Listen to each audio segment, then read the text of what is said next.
Israel Hamas युद्ध का आज 18वां दिन है। युद्ध को लेकर हर दिन बुरी खबरों के बीच कल देर रात एक अच्छी खबर सुनने को मिली। हमास दोहरी नागरिकता वाले 50 बंधकों को रिहा करने के लिए तैयार हो गया है।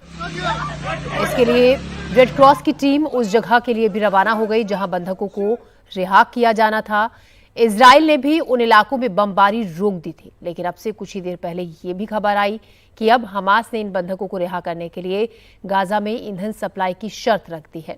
आपको बता दें कि इजराइल की घेराबंदी के बाद से गाजा में ईंधन संकट चल रहा है।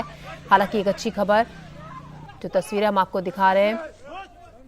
लगातार वहां से तस्वीरें आ रही हैं, लोग परेशान हैं, लोगों की जान जा रही है। उमा शंकर सिंह हमारे संवाददाता हमारे साथ जुड़ गए हैं ज्यादा जानकारी के साथ। उमा, कल देर रात 2 बुजुर्ग महिलाओं की रिहाई हुई, कहा यह भी जा रहा है कि 50 दोहरी नागरिकता वाले लोगों की भी रिहाई की जाएगी। इस पर पेच कहीं ना कहीं अड़ा हुआ है, क्या लगता है आगे?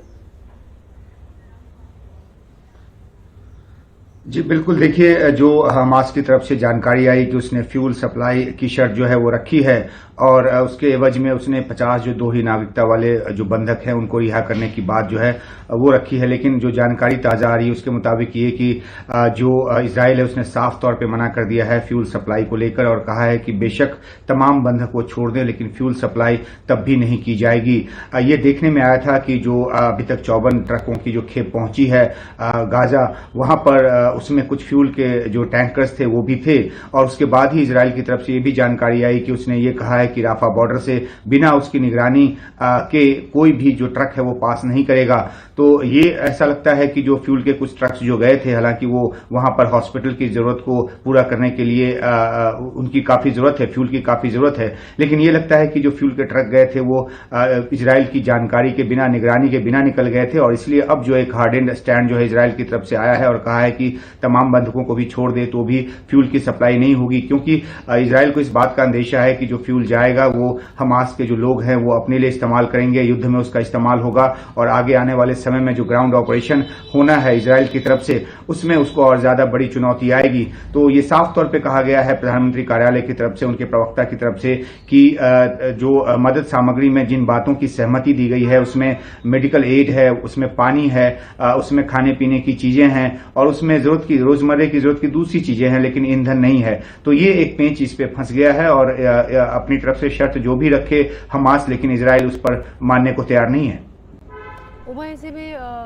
आड़े दोनों ही देश हुए हैं अपनी अपनी जिद पर। आपसे ये भी जानना चाहेंगे, अगर अब तक का हम ताज़ा अपडेट जानना चाहें, ताज़ा जानकारी, कुल इस युद्ध में अब तक 18वां दिन आज है, कितने लोगों की जान जा चुकी है?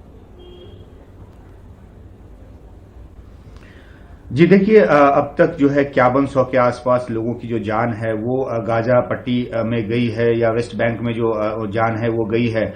हम जानते हैं कि 7 अक्टूबर के हमले के बाद 1400 इजरायली की जो जान है वो गई थी और उसके बाद जो जवाबी हमला शुरू हुआ है वो 18वें दिन भी जारी है। जो ये 5000 से ज्यादा लोगों की मौत हुई उसमें 2000 से ज्यादा बच्चे हैं, बच्चों की बड़ी तादाद है वहां मरने वालों में, गाजा पट्टी में मरने वालों में। एक अहम बात यह है कि आज जो फ्रांस के राष्ट्रपति हैं वो जा रहे हैं इजराइल के दौरे पर और उनकी कोशिश सिर्फ इजराइल के साथ एक साथ दिखाने की नहीं है, बल्कि उनकी कोशिश है कि एक फॉर्मूला लेकर जाएं और इसमें उन्होंने जो एक तय किया है उसमें अपना एक प्रपोजल जो है जिसको कि आज सामने रखा जाएगा और उसमें तनाव न बढ़ाने की दिशा में काम करने की बात की गई है। साथ ही साथ ये भी कहा गया है कि बंधकों की कैसे रिहाई हो इसको लेकर वो चर्चा करेंगे और जो इजराइल की सुरक्षा जो सुनिश्चित हो पाए इसको लेकर भी बात करेंगे और साथ ही साथ 2 राष्ट्र के सिद्धांत के फॉर्मूले को भी आगे बढ़ाने की कोशिश करेंगे। तो जैसे दुनिया के अलग अलग देशों के जो नेता हैं वो इजराइल आ रहे हैं, अपनी बात रख रहे हैं, उसी सिलसिले में आज जो फ्रांस के राष्ट्रपति हैं वो भी जा रहे हैं। हालांकि फ्रांस का बहुत ज्यादा कोई असर नहीं है अरब के देशों पर, लेकिन उनकी आज कोशिश ये भी होगी कि जो फिलिस्तीनी राष्ट्रपति है अब्बास, उनसे भी उनकी बात हो और वो बाकी देशों के नेताओं से भी फोन पर बात करते रहे हैं। तो एक और पीस इनिशिएशन लेकर जो है इजराइल आज जो फ्रांस के राष्ट्रपति पहुंच रहे हैं, लेकिन इसका बहुत ज्यादा कोई नतीजा निकलता दिख नहीं रहा, क्योंकि इजराइल जो है वो अपनी तरफ से ग्राउंड ऑफेंसिव की पूरी तैयारी कर चुका है। अमेरिका जो है लगातार डिले करने की कोशिश कर रहा है, क्योंकि उसको अपने नागरिकों की जो चिंता है, जो कि हमास के पास बंधक हैं। तो इन सब परिस्थितियों के बीच लगातार बमबारी जो है वो जारी है इजराइल की तरफ से, क्योंकि वो हमास की कमर तोड़ना चाहता है, उनके ज्यादा से ज्यादा ठिकानों को अंदर घुसने के पहले ही, गाजा में घुसने के पहले ही नष्ट करना चाहता है, और साथ ही साथ जो जिस तरह की इंटेलिजेंस वो जुटा रहा है, ताकि जहां कहीं भी हमास के जो लड़ाके हों उनको वो मार सके और अपनी कैजुअलिटी कम से कम कर सके। तो युद्ध जो है अभी ठहरता नजर नहीं आ रहा, और बेशक शांति की कोशिशें भी साथ साथ चल रही हैं।